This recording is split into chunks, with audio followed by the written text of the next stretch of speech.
सुप्रभात विद्यार्थियों, आप सभी का हिंदी अध्ययनशाला में स्वागत है। विद्यार्थियों,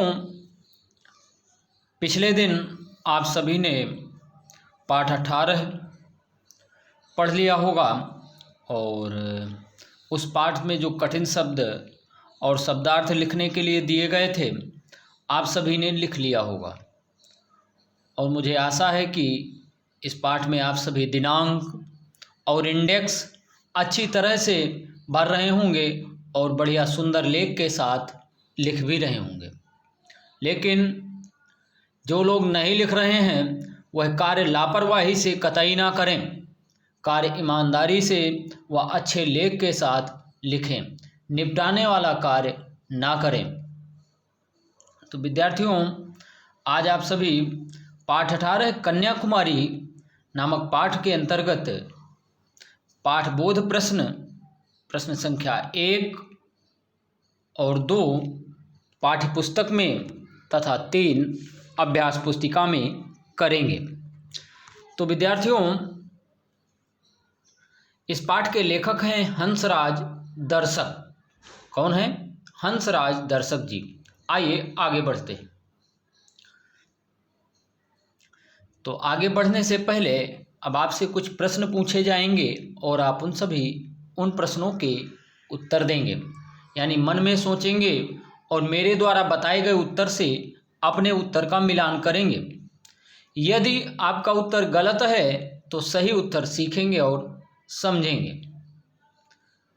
तो विद्यार्थियों, यहाँ पर दिया गया है कि निम्नलिखित शब्दों के अर्थ बताइए। तो पहला शब्द है पर्यटन। तो आप सभी को मालूम होगा, क्योंकि पिछले दिन आप सभी ने शब्दार्थ लिखा था। तो पर्यटन शब्द का क्या अर्थ है? तो पर्यटन शब्द का अर्थ है विद्यार्थियों देशाटन या भ्रमण। क्या अर्थ है? देशाटन या भ्रमण। चलिए आइए देखते हैं देशाटन कैसे लिखते हैं। तो देशाटन कैसे लिखते हैं? देशाटन, इस तरह से देशाटन लिखते हैं और इसके ऊपर लाइन खींच देंगे। भ्रमण कैसे लिखते हैं? तो भा बनाएंगे और भा में नीचे रा, भ्रमण, इस तरह से भ्रमण लिखते हैं। तो आप सभी को मालूम हो गया। विद्यार्थियों, अगला शब्द है प्रबल। प्रबल का अर्थ है तेज या प्रचंड। तेज नहीं, तेज या प्रचंड। अब तेज कैसे लिखते हैं तो उसे भी देखेंगे। तो तेज, ये तेज है और इसके बाद प्रचंड कैसे लिखना है? तो प्र, चा में अंग की मात्रा और डा, इस तरह से प्रचंड लिखते हैं। इसके बाद है विद्यार्थियों अगला शब्द संगम स्थली। संगम स्थली का अर्थ है मिलने का स्थान। अब स्थान कैसे लिखते हैं?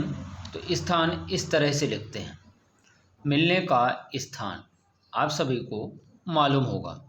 अगला शब्द है विद्यार्थियों छविकार। छविकार का अर्थ है चित्रकार या फोटोग्राफर। चित्रकार, चित्रकार कैसे लिखते हैं ध्यान से देखेंगे। तो चित्र और कार, इस तरह से चित्रकार लिखते हैं। और इसके बाद है फोटोग्राफर। अब फोटोग्राफर कैसे लिखते हैं तो उसे भी देखेंगे। फोटोग्राफर, फा में ओ की मात्रा, फो टो ग्राफर, ग्रा और फा, इसके बाद रा, इस तरह से फोटोग्राफर हो गया। आप सभी समझ गए होंगे। अगला शब्द है विद्यार्थियों अभिवादन। अभिवादन का अर्थ है वंदना। क्या अर्थ है? वंदना, वंदना, इस तरह से वंदना लिखते हैं। तो ये अभिवादन का अर्थ हो गया। अब अगला शब्द है समाधि। समाधि का अर्थ है मन लगाना या ध्यान लगाना। अच्छा, ध्यान लगाना कैसे लिखेंगे तो उसे भी देखेंगे। ध्यान लगाना, तो इस तरह से ध्यान लिखते हैं। अगला शब्द है प्रकोप। प्रकोप का क्या अर्थ है? प्रकोप का अर्थ है क्रोध या आवेश। तो क्रोध कैसे लिखना है? तो क्रोध इस तरह से लिखते हैं, ये क्रोध है। और आवेश कैसे लिखते हैं? तो आवेश तो मालूम ही होगा आप सभी को। चिंतन, चिंतन का अर्थ है विद्यार्थियों ध्यान या स्मरण, ध्यान या स्मरण, स्मरण, इस तरह से स्मरण, ध्यान या स्मरण, तो ये स्मरण हो गया। अगला शब्द है भव्य। भव्य का अर्थ है सुंदर और सुषमा का अर्थ है सौंदर्य। सौंदर्य, सुषमा का अर्थ है सौंदर्य, भव्य का अर्थ है सुंदर। अच्छा, सुंदर कैसे लिखते हैं? तो इस तरह से सुंदर, और इसके बाद सुषमा का अर्थ है सौंदर्य, तो सौंदर्य कैसे लिखते हैं? सौंदर्य, तो इस तरह से सौंदर्य लिखते हैं। यहाँ पर बिंदु हो जाएगा, तो सौंदर्य हो गया। अब आगे बढ़ेंगे विद्यार्थियों। यहाँ पिछले दिन आप सभी ने पढ़ लिया था, और इसके पश्चात आज जो है ये तीसरे पेज में पढ़ेंगे। आइए पढ़ते हैं। तो ऊपर दिया गया है विद्यार्थियों, कन्याकुमारी का मुख्य आकर्षण त्रिसिंधु सुषमा में है। अच्छा, सुषमा का अर्थ है सौंदर्य, त्रिसिंधु का अर्थ है तीन सिंधु। हमने बताया था आपको कि जहाँ पर कन्याकुमारी स्थान है उस स्थान में पूरब की ओर बंगाल की खाड़ी है और दक्षिण दिशा में हिंद महासागर है और उसके पश्चात पश्चिम दिशा में अरब सागर है। तो ये तीनों सिंधु मिल रहे हैं, इसलिए इसका नाम रखा गया त्रिसिंधु। तो त्रिसिंधु सुषमा में है, पूर्व में बंगाल की खाड़ी, पश्चिम में अरब सागर और दक्षिण में हिंद महासागर। तीनों मिलकर भारत माता की चरण वंदना में दिन रात लहराते रहते हैं। कौन भारत माता की चरण वंदना में दिन रात लहराते हैं? तो तीनों, यानी अरब सागर, हिंद महासागर और बंगाल की खाड़ी भारत माता की चरण वंदना में दिन रात लहराते हैं। साथ ही रंग बिरंगी बालू से शोभित तीरभूमि, जगह जगह बिखरी काली चट्टानें, दूर दूर तक फैला नीले रंग का सागर जल तथा इधर उधर डोलती नावों को देखकर दर्शकों का हृदय खुशी से झूम उठता है। यानी कि जो वहाँ का मनोरम दृश्य है, उस मनोरम दृश्य को जो दर्शक जाते हैं, जो देखने वाले जाते हैं, उनका मन क्या होता है? खुशी से प्रसन्न हो जाता है या झूम उठता है। आगे कभी कहता है, लेखक कहता है विद्यार्थियों, लेखक का क्या नाम था? हंसराज दर्शक। और वह किसके साथ गया था?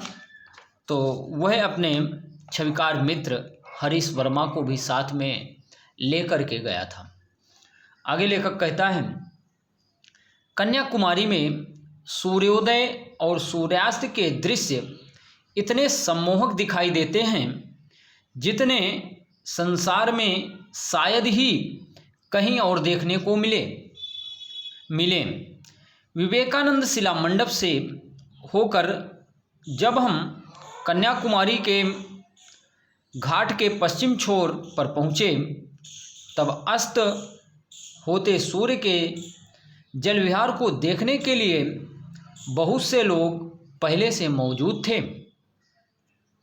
यानी कि कहने का तात्पर्य यह है विद्यार्थियों कि कन्याकुमारी में जो सूर्योदय होता है और सूर्यास्त का जो दृश्य होता है, कहते हैं वह बहुत ही सम्मोहक या मोहक होता है, अर्थात मन को लुभाने वाला होता है। आगे लेखक कहता है, सूर्य देवता ज्यों-ज्यों सागर तल के निकट पहुँचते जा रहे थे, उनका अग्निचक्र अधिक लाल दिखने लगा और सूर्य की लाल किरणें समस्त वातावरण को इंद्रधनुषी आभा प्रदान करने लगी। कैसा अद्भुत, कैसा अपूर्व और कैसा अनुपम था सूर्यास्त का दृश्य। सूर्य को अपने बीच में पाकर सागर धन्य हो उठा।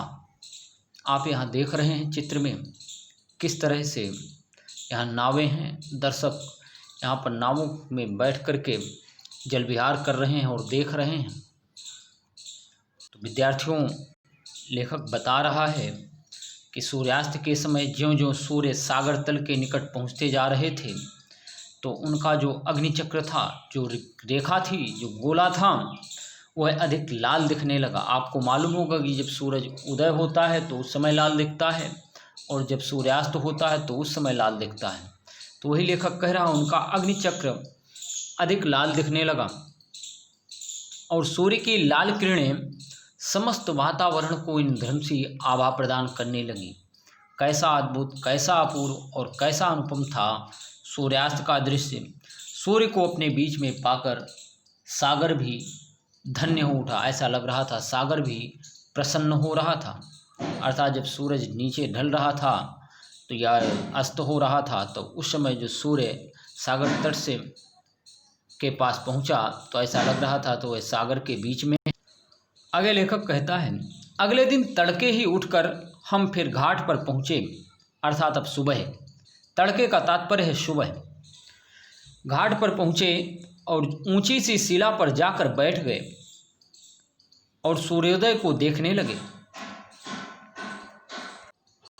लोगों की एक खासी भीड़ पूर्वी घाट पर जमा हो गई थी। थोड़ी ही देर में हमारे देखते देखते मन्नार की खाड़ी में झांकती हुई सूरज की लालिमा दिखाई देने लगी। सूरज का लाल अग्निचक्र धीरे धीरे आकाश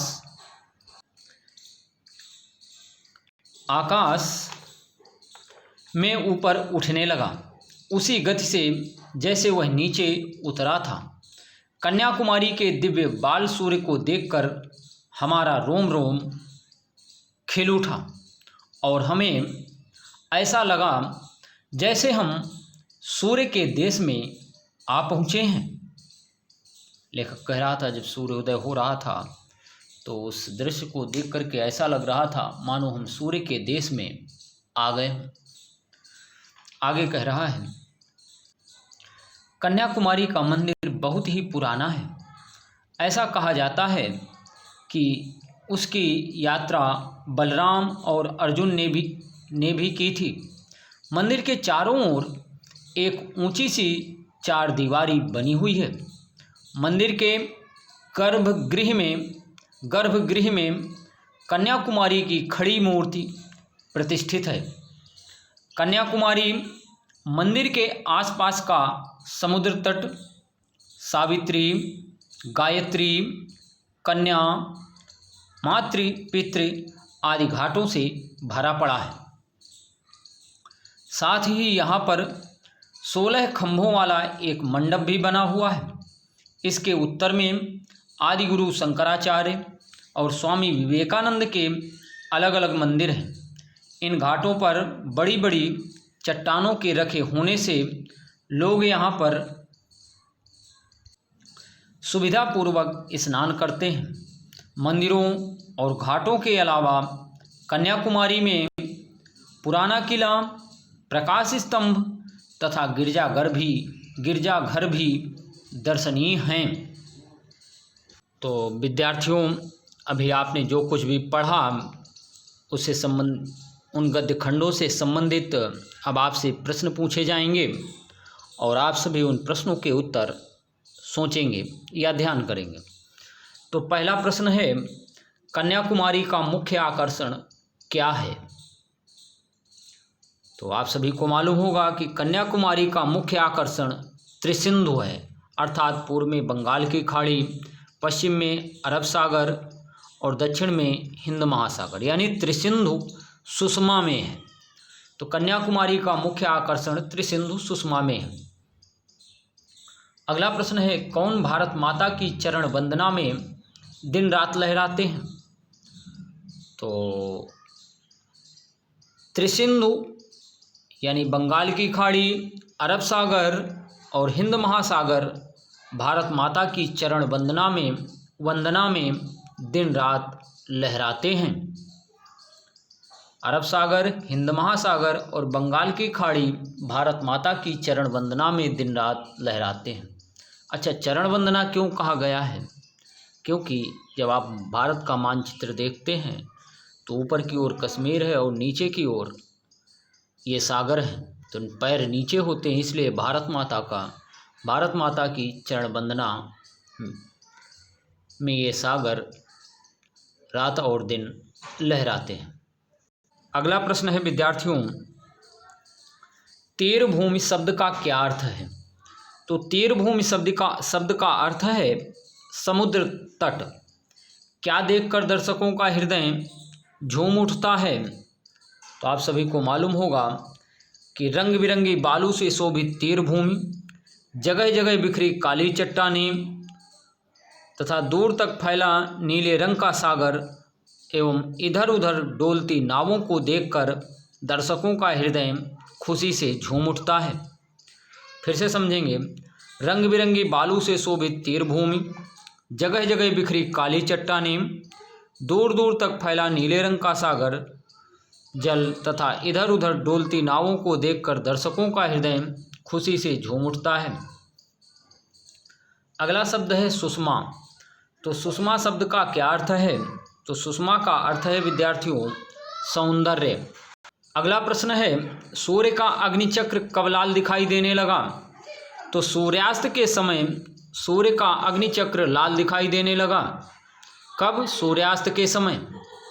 विद्यार्थियों अगला प्रश्न है, सूर्य की कौन सी किरणें वातावरण को इंद्रधनुषी आभा प्रदान करती हैं? सूर्य की कौन सी किरणें वातावरण को इंद्रधनुषी आभा प्रदान करती हैं? तो सूर्य की लाल किरणें वातावरण को इंद्रधनुषी आभा प्रदान करती हैं, यानी लाल किरणें। विद्यार्थियों अगला प्रश्न है, किसे अपने बीच में पाकर सागर धन्य हो उठता है? धन्य हो उठा, यहाँ पर उठता है गलत लिखा हुआ, उठा होना चाहिए था। तो इस प्रश्न का उत्तर होगा, सूर्य को अपने बीच में पाकर सागर धन्य हो उठा। अगला प्रश्न है, कन्याकुमारी के सूर्योदय के बारे में बताइए।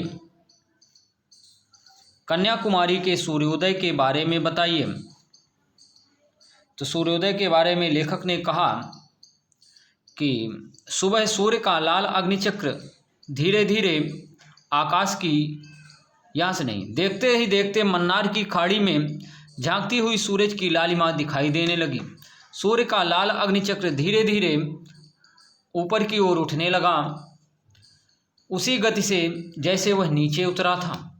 कन्याकुमारी के दिव्य बाल सूर्य को देखकर हमारा रोम रोम खिल उठा और ऐसा लगा कि हम सूर्य के देश में आ पहुँचे हैं। तो इस प्रश्न का ये उत्तर होगा। अगला प्रश्न है, क्या देखकर लेखक को लगा कि वह इस सूर्य देश में आ पहुँचा? कन्याकुमारी के दिव्य बाल सूर्य को देखकर। किसे? कन्याकुमारी के दिव्य बाल सूर्य को देखकर लेखक को लगा कि वह सूर्यलोक में आ पहुँचा।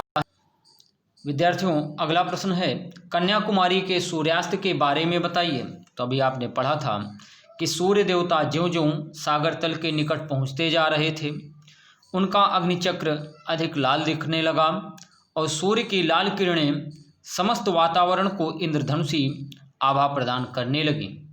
कैसा अद्भुत, कैसा अपूर्व और कैसा अनुपम था सूर्यास्त का दृश्य। सूर्य को अपने बीच में पाकर सागर धन्य हो उठा। तो ये सूर्यास्त का दृश्य था। इसके बाद अगला प्रश्न है, सूर्य के 3 पर्यायवाची शब्द बताइए। तो सूर्य का पर्यायवाची होता है भानु, भास्कर, सविता, आदित्य, रवि। अगला प्रश्न है, बालू, शिला, तीरभूमि व अनुपम शब्द का क्या अर्थ है? तो बालू का अर्थ है रेत, शिला का अर्थ है विद्यार्थियों पत्थर या चट्टान, तीरभूमि का अर्थ है समुद्र तट या समुद्र का किनारा और अनुपम का अर्थ है सर्वोत्तम या सबसे बढ़िया या बेजोड़। इसके बाद अगला शब्द आगे है विद्यार्थियों, प्रश्न संख्या 1 आप सभी पाठ्य पुस्तक में करेंगे। तो पहला प्रश्न है, सही उत्तर पर सही का निशान लगाइए। का नंबर है त्रिवेंद्रम से कन्याकुमारी की दूरी कितने किलोमीटर है। तो आप सभी पढ़ रहे थे त्रिवेंद्रम से कन्याकुमारी की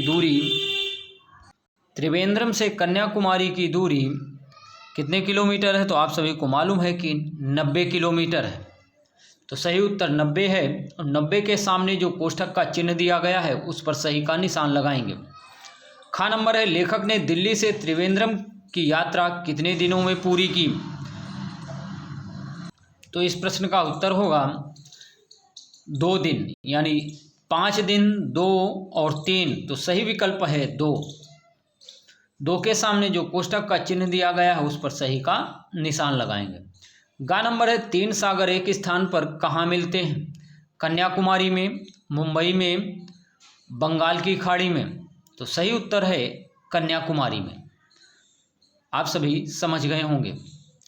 घा नंबर है बलराम और अर्जुन ने कहाँ की यात्रा की थी। हस्तिनापुर की, इंद्रप्रस्थ की, कन्याकुमारी की। तो विद्यार्थियों सही उत्तर है कन्याकुमारी की। पाठ में कन्याकुमारी ही बताया गया है। तो आप सभी समझ गए होंगे। इसके बाद अगला प्रश्न है विद्यार्थियों, प्रश्न संख्या 2, कोष्ठक में से सही शब्द चुनकर रिक्त स्थान भरिए। तो का नंबर है त्रिवेंद्रम कन्याकुमारी मार्ग बड़ा ही मोहक है, यानी पहले का नंबर में खाली जगह पर मोहक शब्द लिखेंगे। इसके बाद खा नंबर है जिस शिला पर बैठकर स्वामी जी ने समाधि लगाई थी उसे विवेकानंद शिला कहते हैं। तो यानी खाली जगह पर विवेकानंद शिला लिखेंगे। एक बात का और ध्यान रखना है, कार्य सुंदर लेख में यानी अच्छी लिखावट से ही लिखें, लापरवाही से ना लिखें। गा नंबर है सूर्य का अधिक लाल दिखने लगा। सही उत्तर क्या होगा, अग्निचक्र। और घा नंबर है डोलती नावों को देखकर दर्शकों का खुशी से झूम उठता है। तो इसका सही उत्तर होगा यहाँ पर हृदय, यानी घा नंबर में हृदय लिखेंगे। अंगा नंबर है कन्याकुमारी के दिव्य को देखकर हमारा रोम रोम खिल उठा। तो क्या होगा सही उत्तर, बाल सूर्य। इसके बाद 4 नंबर है का मंदिर बहुत ही पुराना है। तो सही उत्तर होगा इसमें कन्याकुमारी। इसके पश्चात विद्यार्थियों प्रश्न संख्या 3 है जिसे आप सभी अभ्यास पुस्तिका में करेंगे। लेखक को पर्यटन का शौक कब लगा। उत्तर एक वाक्य में लिखना है। निम्नलिखित प्रश्नों के उत्तर एक वाक्य में लिखिए, यानी पूरा उत्तर लिखना है। तो लेखक को पर्यटन का शौक कब लगा। तो सही उत्तर होगा लेखक को पर्यटन का शौक बचपन से ही लगा या बचपन में लगा। तो आप सभी इस तरह से लिखेंगे। श्री हरीश वर्मा कौन थे। श्री हरीश वर्मा लेखक के छविकार मित्र थे। श्री हरीश वर्मा लेखक के छविकार मित्र थे। अगला प्रश्न है स्वामी विवेकानंद ने कन्याकुमारी की यात्रा कब की थी। तो इस प्रश्न का उत्तर होगा स्वामी विवेकानंद ने कन्याकुमारी की यात्रा 1882 में की थी। कब, 1882 में की थी। अगला प्रश्न है विद्यार्थियों कन्याकुमारी का मुख्य आकर्षण क्या है। तो इस प्रश्न का उत्तर होगा कन्याकुमारी का मुख्य आकर्षण त्रिसिंधु सुषमा में है। तो इस तरह से आप सभी उत्तर लिखेंगे। विद्यार्थियों आज का कार्य है पाठ 18 पढ़ें व समझें। प्रश्न संख्या 1, 2 पाठ्य पुस्तक में व 3 अभ्यास पुस्तिका में करें। धन्यवाद, बाय।